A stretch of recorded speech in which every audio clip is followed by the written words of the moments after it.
আজকে তৈরি করছি রমজান স্পেশাল 3টি ভিন্ন ধরনের সালাদ রেসিপি। আসসালামু আলাইকুম everyone, welcome to Papiya's kitchen. আজকে যে সালাদগুলো আমি শেয়ার করছি ইফতারে, এগুলোই আপনার এনার্জি বুস্টার, যেটা সারাদিন আপনাকে অনেক সতেজ এবং রিফ্রেশ রাখবে। প্রথমেই তৈরি করছি অনেক হেলদি এবং টেস্টি ফ্রুট সালাদ রেসিপি। এটা খেতে অনেক মজার ছিল, ইফতারে আপনারা ট্রাই করতে পারেন। ফ্রুট চাট তৈরি করার জন্য প্রথমে কয়েক ধরনের আমাদের ফল লাগবে। এর জন্য এখানে নিয়েছি একটা আপেল। আপেলটা আমি ছোট ছোট কিউব করে কেটে নিচ্ছি।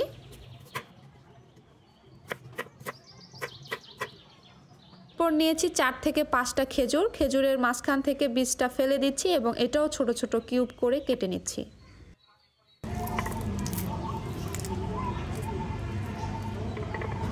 এরপর নিয়েছি 2 ধরনের আঙ্গুর, কালো এবং সবুজ।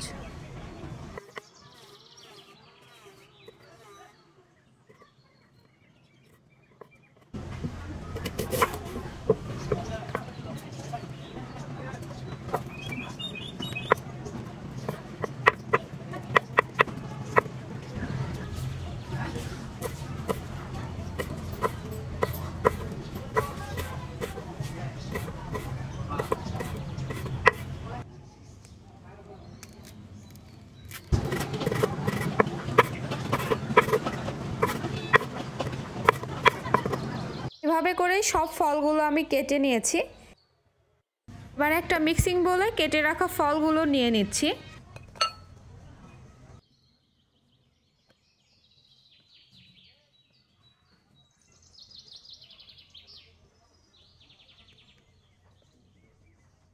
এখানে সব মিলিয়ে প্রায় 2 কাপ পরিমাণ ফল নিয়েছি।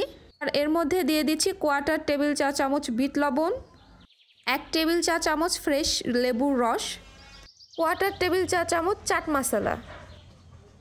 এবার সব কিছুকে একসঙ্গে খুব ভালো করে মিক্স করে নিচ্ছি।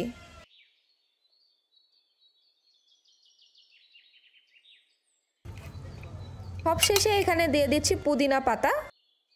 আপনার বাসায় যে ফলই থাকবে সেই ফল দিয়ে আপনারা এই ফ্রুট চাট অথবা ফ্রুট ককটেল বানিয়ে নিতে পারবেন। এটা খেতে খুবই মজার, খুবই রিফ্রেশিং একটা ইফতার রেসিপি এবং এটাতে মিনারেল এবং পুষ্টিগুণ ভরপুর।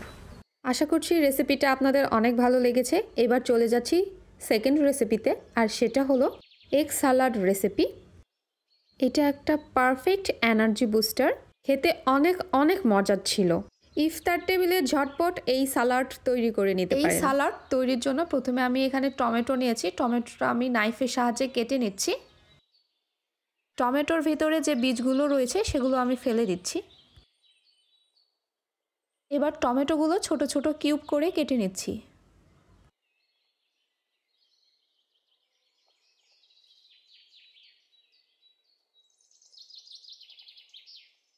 এবার নিয়েছি একটা শসা, এর মাঝখান বরাবর কেটে নিচ্ছি। এই শসাটা আমি খুব ভালোভাবে ধুয়ে পরিষ্কার করে নিয়েছি।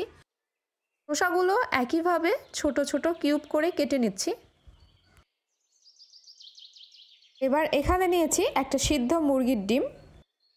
ডিমের সাদা অংশ সমানভাবে চারপাশ থেকে কেটে নিচ্ছি, যাতে ডিমের ভিতরের কুসুম কেটে না যায়। এবার ভেতর থেকে কুসুমটা বের করে নিচ্ছি। এবার ডিমের সাদা অংশগুলো ছোট ছোট কিউব করে কেটে নিচ্ছি।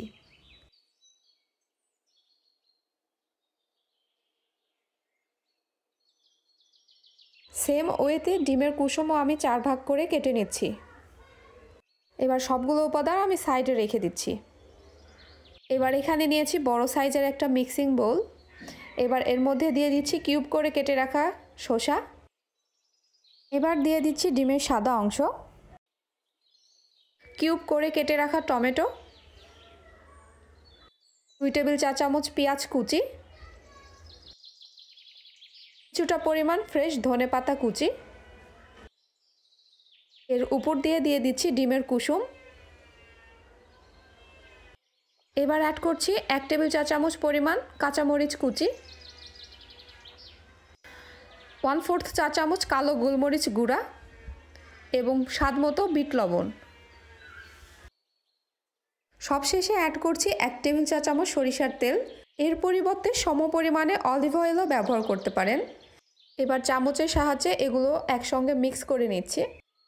এই সালাদ হাত দিয়ে মেশানো যাবে না, তাহলে ডিমের কুসুম ভেঙে সালাডের সঙ্গে মিশে যাবে এবং ভেজিটেবল থেকে পানি ছেড়ে দিবে। মেশানো হয়ে গেলে এ পর্যায়ে আপনারা লবণটা টেস্ট করে নিতে পারেন। পুষ্টিগুণে ভরপুর একটা রেসিপি, এই রমজানে আপনারা ট্রাই করে দেখতে পারেন। আশা করছি রেসিপিটা অনেক ভালো লেগেছে। এবার চলে যাচ্ছি থার্ড রেসিপিতে, আর সেটা হলো ভেজিটেবল সালাড।